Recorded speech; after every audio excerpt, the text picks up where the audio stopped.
Ayer celebrábamos aquí en el consultorio con una paciente que ya desaparecieron las reacciones de angustia, que son esas respuestas del organismo reales, taquicardia, sensación de ahogo, o sea, un espasmo ahí en las vías respiratorias, temblores que no me permiten controlar mis movimientos, una sensación horrible de que algo malo va a suceder, incluyendo morir, la muerte, el ahogo, o esa sensación de que uno va a perder el control, que va a terminar haciendo barbaridades o lastimando a alguien más o a uno mismo.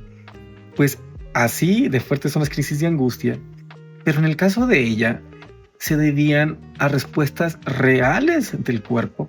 Ella fue sometida a procesos quirúrgicos, un problema ahí en las vísceras que generaban respuestas verdaderamente de alarma porque sí eran muy peligrosas. Sin embargo, tenía tanto tiempo con esto, ya le habían hecho las cirugías, tomaba montones de medicamentos y aún así eh, aparecía una pequeña reacción que era un dolor impresionante el que le daba y claro, o sea, con esa sensación de alarma. Entonces, las respuestas de angustia, estas que les platicaba, que sí son normales cuando estamos a punto de morir, cuando nos quieren matar, cuando parece que nos va a dar un infarto, allí son normales, pero cuando no está pasando nada de eso, ya la gente cree que se está volviendo loca, ¿no? Porque todos los estudios salen normales, todo el mundo ve que no hay ningún peligro, y pues sí, después de algunos minutos o horas, pues andan como si nada, ¿no?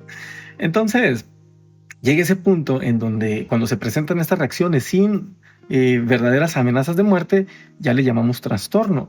En el caso de ella era muy complicado porque sí había estudios, había la observación ahí abierta, directa de los médicos que decían, claro que hay una explicación del por qué había dolor. Sin embargo, llegó un punto en donde ya no se explicaba el dolor. Tuvieron incluso que meterla en coma porque era tan fuerte el dolor que ya no se controlaba con nada. Y es cuando ya empezaron a sospechar que tal vez tenía que ver con alguna respuesta emocional. Pues entro yo allí y sí, lo primero que veo es que pues había un miedo horrible, una impotencia, una desesperación, un miedo totalmente justificado. Sin embargo, era tan intenso y los estudios decían que estaba normal que ya a mí me quedaba claro que eran crisis de angustia, pero debidas a un problema real, el origen. Ya después era totalmente injustificado. Total, que ya con el tiempo, con el tratamiento, y no nada más pastillas, ¿eh? No, de hecho las pastillas ayudan a regular la intensidad de las respuestas físicas. El verdadero tratamiento tiene que ver con una readaptación, una reconfiguración de su sistema de alarma, del cerebro, del sistema límbico, de la parte lógica. Y lo fuimos haciendo con ejercicios, con algunas técnicas de reestructuración, que significa ver las cosas desde otro ángulo, empezar a practicar, cambiar de hábitos. Y ayer festejamos que ya, o sea, ya tenía tiempo que se solucionaba.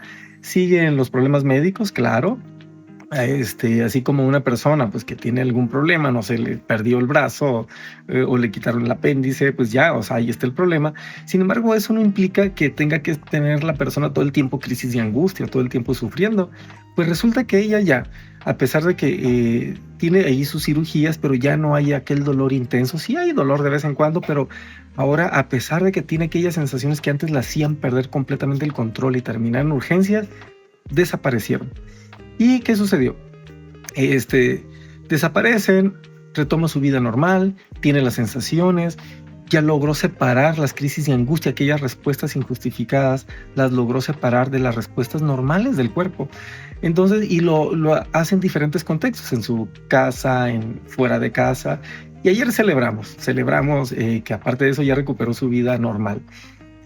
Pero aquí lo interesante está en que uno como terapeuta siente ah, el alivio porque dentro de todo, o sea, claro que tenemos también nosotros nuestro sistema de alarma que nos dice, ¿y si te estás equivocando? ¿Y si tal vez sea otro el diagnóstico? Pero también está la parte lógica que te dice, sí, es posible, pero esto y esto y esto me indica que sí va por aquí, porque ha habido respuesta, porque cuando ha habido crisis aparecen aquellos fenómenos, lo he corroborado con la familia, lo he corroborado con el tiempo, lo he corroborado supervisando el caso. Entonces está la parte lógica que te dice, no, vamos bien. Entonces con esto se regula la respuesta emocional, que también a los terapeutas nos sucede. Hay un debate entre la parte emocional que dice, aguas y si te equivocas, o que nos hace dudar.